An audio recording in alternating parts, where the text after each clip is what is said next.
सहनाववतु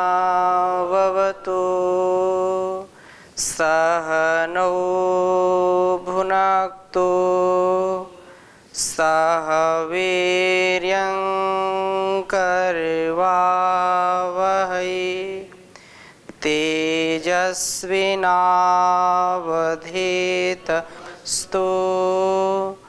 मा विद्विषावहै।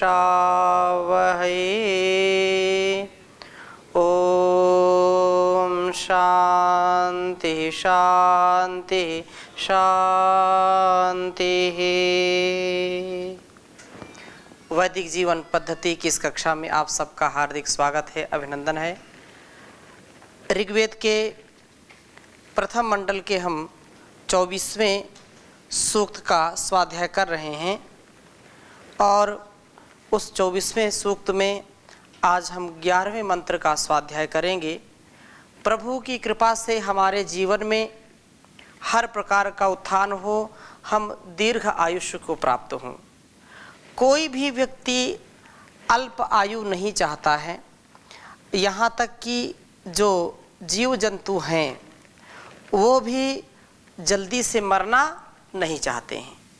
सबकी यह कामना होती है, सबकी यह भावना होती है कि मेरा आयुष्य दीर्घ हो, मेरा जो जीवन हो वो दीर्घ हो। हाँ, वो एक अलग विषय हो जाता है जब शरीर हमारा साथ नहीं देता है, मन साथ नहीं देता है, परिवार साथ नहीं देता है, हम त्रस्त हो जाते हैं इस जीवन से, रोगों से त्रस्त हो जाते हैं, लोगों से त्रस्त हो जाते हैं, दुनिया से त्रस्त हो जाते हैं, तो फिर लोग आत्महत्या भी कर लेते हैं। परंतु जो वैदिक परंपरा का विद्वान है, वैदिक परंपरा को जिसने आत्मसात किया है, वो कभी भी आत्महत्या आदि नहीं करता है। वो जीवन को बड़ी दिव्यता से, भव्यता से जीता है। उसके लिए परमात्मा का आदेश निर्देश जो उपदेश है वो सर्वोपरि है। वो जानता है कि संसार में सुख दुख आते जाते रहते हैं, परंतु हमारा कर्तव्य ये है कि हम अपने जीवन को बहुत ही दिव्यता से जिएं।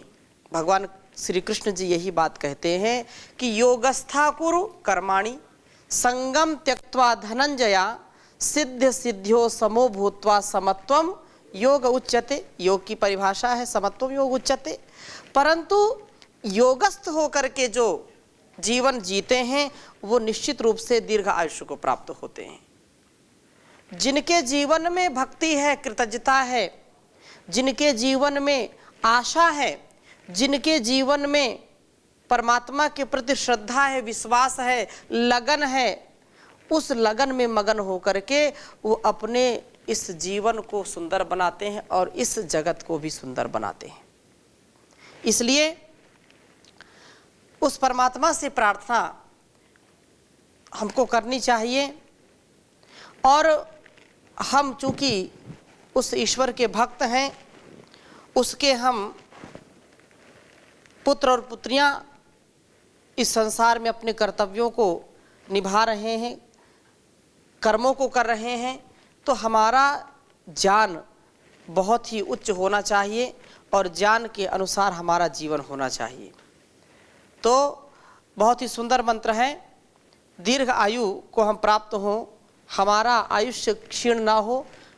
मैं इसको लिख देता हूँ मंत्र को, फिर इसके विषय में निवेदन करूँगा आपके समक्ष। ओम तत्वा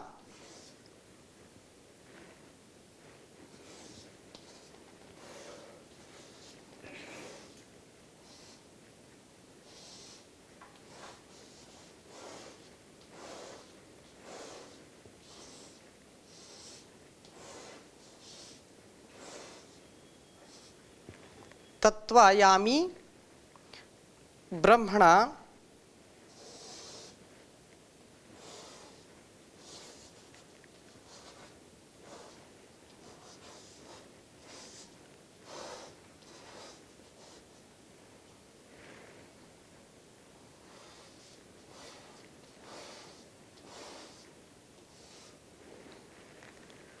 वंदमानस्तदा।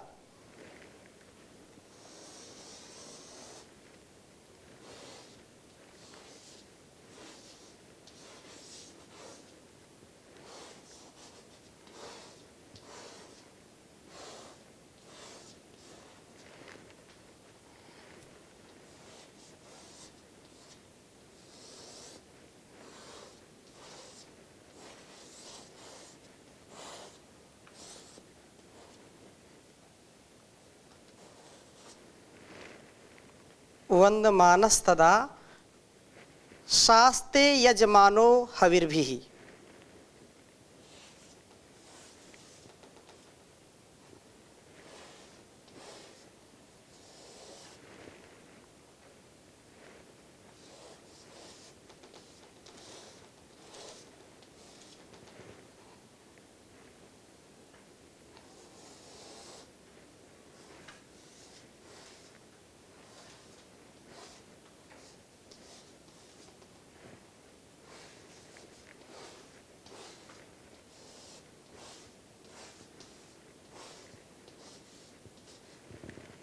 शास्ते यजमानो हविर्भिः।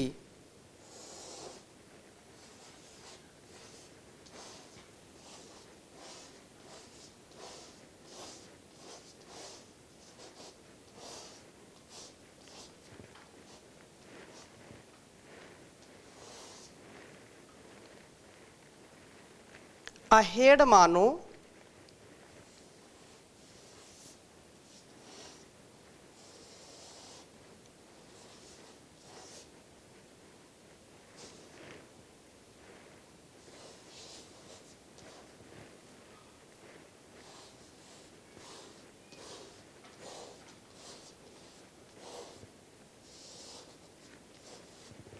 अहेडमानो वरुणेह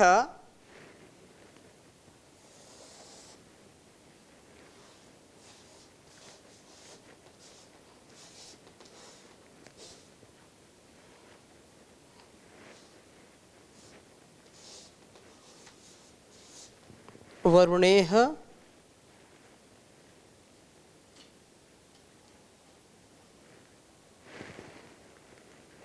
बोध्युरुशंस।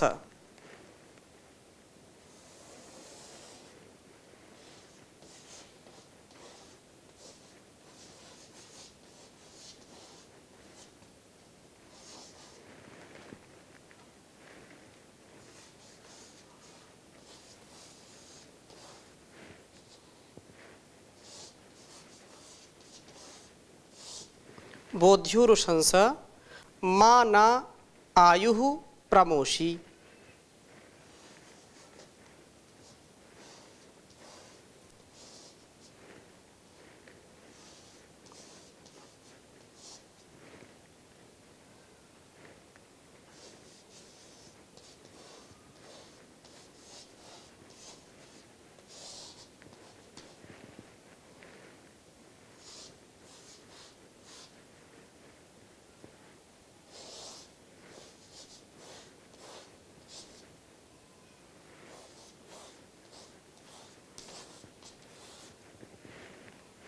प्रमोषीहि विसर्ग लगा देंगे।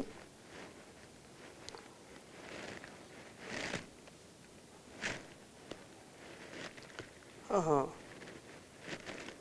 जी, उच्चारण करेंगे। ओम तत्वायामि ब्रह्मणा वंदमानस्तदा शास्ते यजमानो हविर्भिः। अहेडमानो वरुणेह बोध्युरुशंस माना आयुः प्रमोषीः। ओम तत्वायामि ब्रह्मणा वंदमानस्तदा शास्ते यजमानो हविर्भिः।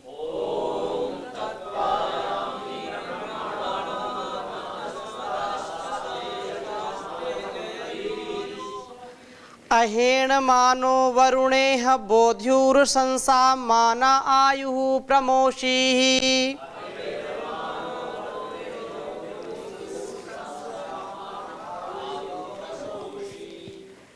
आयु हमारी रिसने वाली ना हो, आयु बीच में ही नष्ट ना हो जाए, इसके लिए प्रार्थना यहाँ पर भक्त कर रहा है, स्तुति कर रहा है उस परमात्मा से, उस परमात्मा की स्तुति कर रहा है, उससे प्रार्थना कर रहा है कि तत्वायामि ब्रह्मणा वंदमानस्तदा शास्ते यजमानो हविर्भिः। अहेडमानो वरुणेह बोध्युरुशंसा माना आयु प्रमोशी ही। भक्त कहता है कि ब्रह्मणा स्तोत्रों से वंदमाना स्तवन करता हुआ मैं आपसे आपसे तत्यामी यही याचना करता हूँ, और यजमानः यज्ञशील होकर के, यज्ञशील पुरुष हविर भी दान पूर्वक अदन से तत् आशास्ते, वही बात कहता हूँ कि हे वरुण सारे ब्रह्मांड के नियामक प्रभो, यह इस जीवन में अहेडमानः हम पर किसी प्रकार का क्रोध न करते हुए बोधि हमारा ध्यान करिए, अर्थात लुक आफ्टर अस। हे प्रभो उर्शंसा खूब स्तुति करने की योग प्रभो, नह आयु हमारी जो आयु है, माँ प्रमोशी ही उसको जो है त्रुटित ना हो, उसको मुष्ते चोरी के अर्थ में आता है, उसको जो है मत चुरने दीजिए, अर्थात उसको हम कभी भी अस्त व्यस्त होकर के जीवन को नष्ट करने वाले ना हों। हमारा जीवन संयमित हो, सुव्यवस्थित हो, सुसंस्कारित हो, जिससे हम दीर्घ आयुष्य को प्राप्त हों। ये जो बीच के विषय आकर के हमारी आयु को क्षीण करते रहते हैं, हमारे जो है जीवन के अंश को घटाते रहते हैं, उनसे हमको बचाइए। जो मुष्ते, जो चूहा होता है ना, उसको मुष बोलते हैं, मूषकः हैं, चूहा बोलते हैं मूषकः। तो मुष्ते वो कोई भी चीज़ पाता है तो चुरा ले जाता है, जल्दी से अंधेरे में आता है और चुरा करके फिर अपने बिल में लेके चला जाता है, या ऐसे स्थान पर। तो यहाँ ये ऐसे ही जो विषय रूपी चूहे हैं ना, चारों ओर से कुतरते रहते हैं। चूहा चुपचाप नहीं बैठता है, वो अच्छी चीज़ों को भी कुतर करके रख देता है। तो ये हमारा जो जीवन है ना, ये विषय रूपी जो चूहे हैं उनमें ये नष्ट ना हो, ये आशय है कि अहेड माना हमारे ऊपर कृपा दृष्टि करिए हे परमपिता परमेश्वर, हमारे जीवन में वो दिव्यता आए, वह भव्यता आए, वह शुचिता पवित्रता आए, जो हमको विषयों के जो है बीच में फंस करके हम अपने जीवन को नष्ट करने वाले ना हों। हमारे जीवन को जो लोग चुरा लेते हैं, जो विषय चुरा लेते हैं और चोरी करते रहते हैं जैसे चूहे की भांति, वैसे हम इस प्रकार से अपने जीवन की रक्षा कर पाएँ और वो खूब स्तुति करने के योग्य परमात्मा न हमारी आयु को माँ प्रमोशी मत चुरने दीजिए, अर्थात हमारी आयु को रिसने मत दीजिए, क्योंकि एक घड़ा भरा हुआ है और कहीं से रिस रहा है, तो एक एक बूंद बूंद से कहते हैं घड़ा भरता है और बूंद बूंद से खाली हो जाता है। तो ऐसी स्थिति में हम अपनी आयु को क्षीण न करने वाले बने, अर्थात हमारी आयु को क्षीण मत होने दीजिए। हम यज्ञों व ज्ञानों को इसीलिए प्राप्त करते हैं कि हम वरुण के क्रोध पात्र ना हो, कोप भाजन न बने, हमारा जीवन दीर्घ हो। इस प्रकार से मंत्रों और ज्ञानों से हम यजमान बन करके हवियों से प्रभु की अर्चना करते हुए यही चाहते हैं कि हम प्रभु के प्रिय बने रहें और दीर्घ आयु को प्राप्त हों। हमेशा स्मरण रखना चाहिए कि यदि हम आयु को पाना चाहते हैं, सभी पाना चाहते हैं, कोई भी अल्पायु में या मध्य में मरना नहीं चाहता, क्योंकि ये तो जितना सत्य जन्म है उतना सत्य मरण भी है, मृत्यु भी उतना सत्य है। लेकिन इस तथ्य और सत्य को जानते हुए भी कोई भी बुद्धिमान व्यक्ति भी जल्दी से मरना नहीं चाहता है। वो चाहता है कि मेरा शरीर 100, 150, 200 वर्ष तक बिल्कुल ऐसे ही टकाटक बना रहे और मैं जो है अपने इस संसार में भोगता रहूं या अपने कर्म मनवांछित कर्म करते रहूं। तो ऐसी स्थिति में जो व्यक्ति इस संसार के लोभ से संसार के मोह से अपने आप को बचा करके रखता है।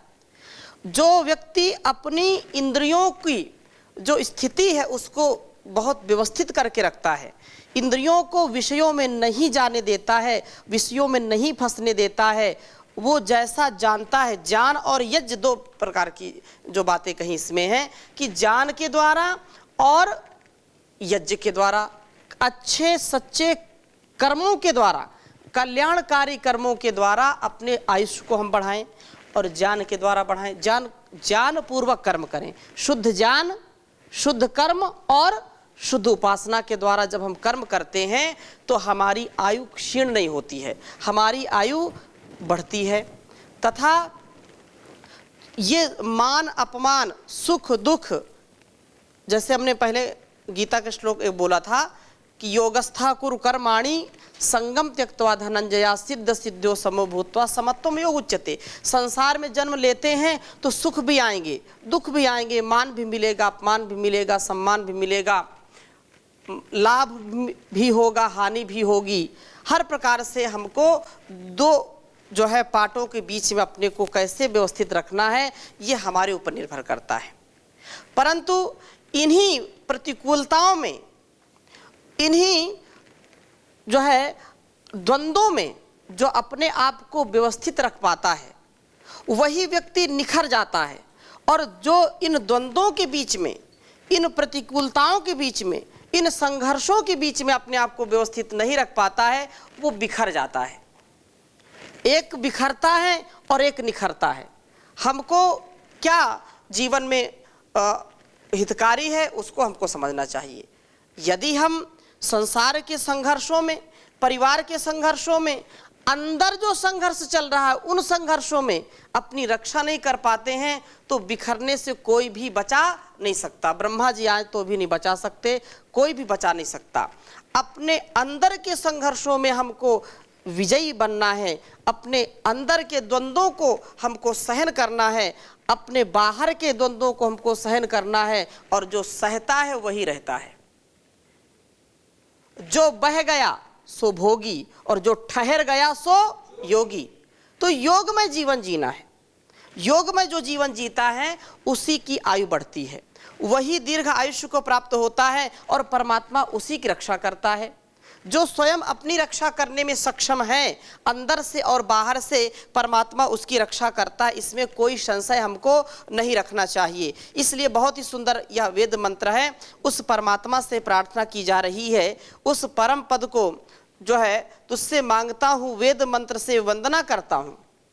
जो वेद मंत्र से वंदना करना, वेद मंत्रों के द्वारा वंदना करना, और ना क्रोध करने वाला हे वरुण यहाँ हो जा तू, हे बहुस्तुत मत हमारी आयु को छीन तू हमसे। हमारी आयु को मत छीन।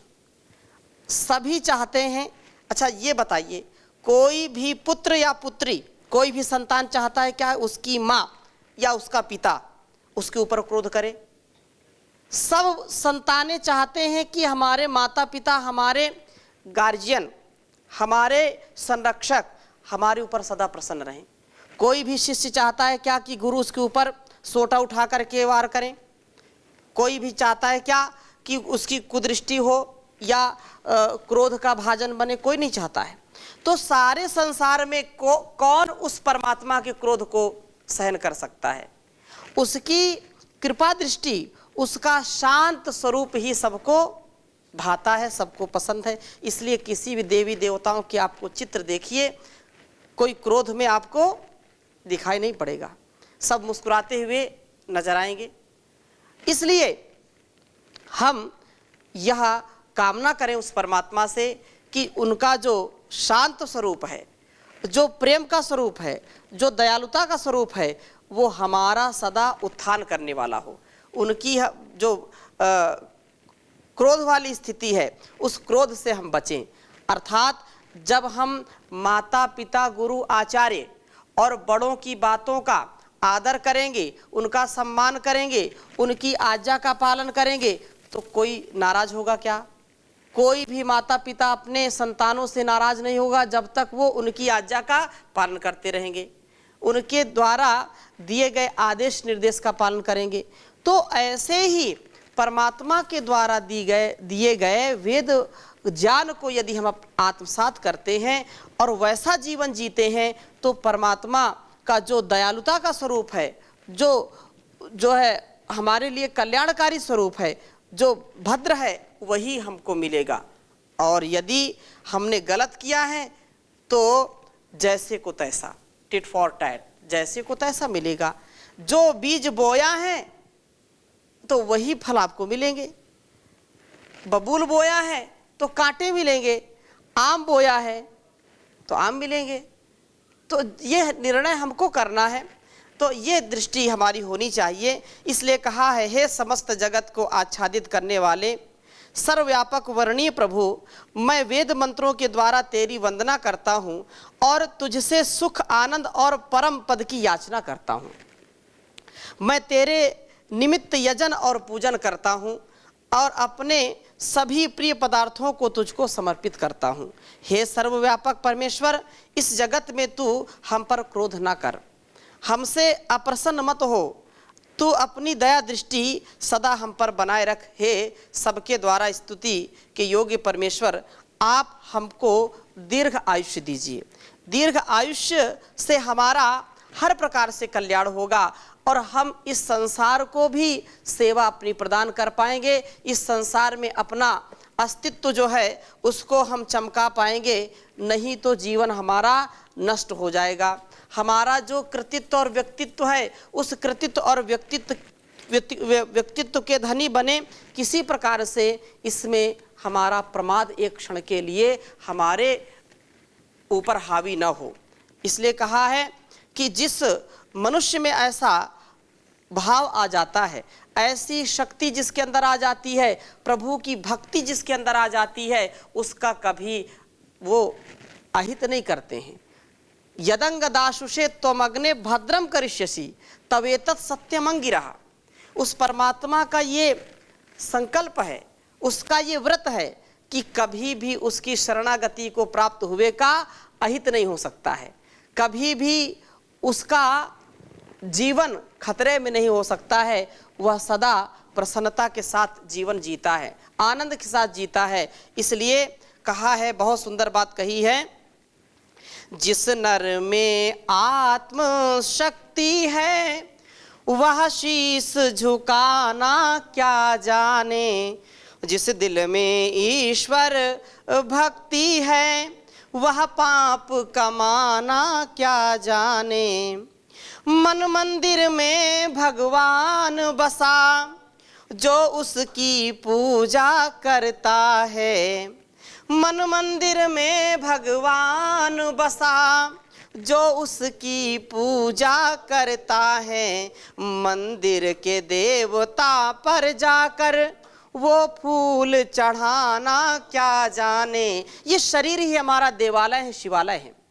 हम अपने कर्मों से उस परमात्मा की आराधना करें, उसकी पूजा करें। कर्म ही पूजा है, कर्म ही पूजा है। तो ऐसे श्रेष्ठ कर्मों को करने वाला व्यक्ति मंदिर में जाता है कि नहीं जाता ये माने नहीं रखता, वो फूल वहाँ चढ़ाता है कि नहीं चढ़ाता ये कोई महत्व नहीं है। उसके जीवन में, उसके कर्मों में दिव्यता होनी चाहिए, भव्यता होनी चाहिए, पवित्रता और शुद्धता होनी चाहिए, शुचिता होनी चाहिए, तो वह सच्चा भक्त होगा ईश्वर का।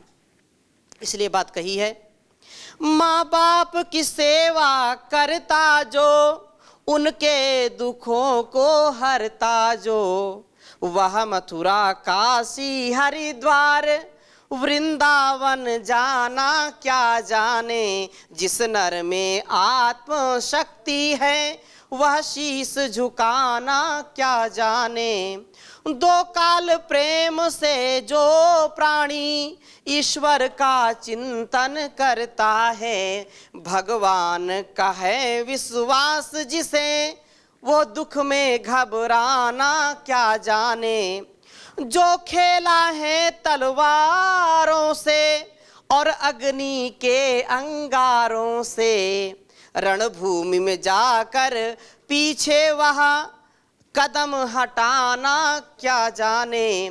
जो कर्मवीर और धर्मवीर वेदों का पढ़ने वाला हो, जो कर्मवीर और धर्मवीर वेदों का पढ़ने वाला हो, वह निर्बल दुखिया बच्चों पर तलवार चलाना क्या जाने।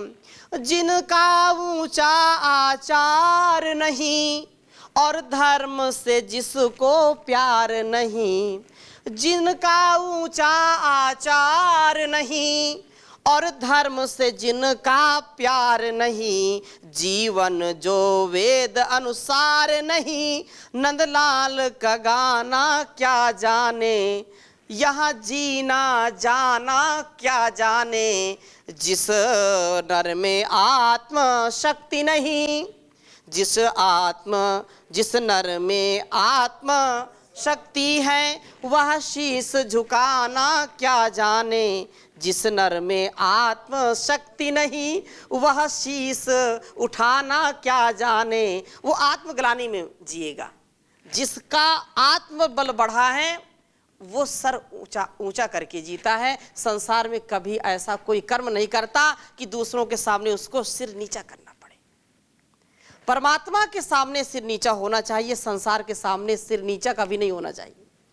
इस प्रकार से हम उस परमात्मा की स्तुति, प्रार्थना, उपासना करें और उसके आनंद में, उसके जो है दिए गए इस तन में, मन में और इस वतन में पूरा आनंद रमण कर सके, दीर्घ आयुष्य को प्राप्त हो। तो ऐसी शुभकामनाओं के साथ आज की कक्षा को यहीं पर विराम देते हैं। शेष चर्चा अगली कक्षा में करेंगे। ओम शांति शांति शांति।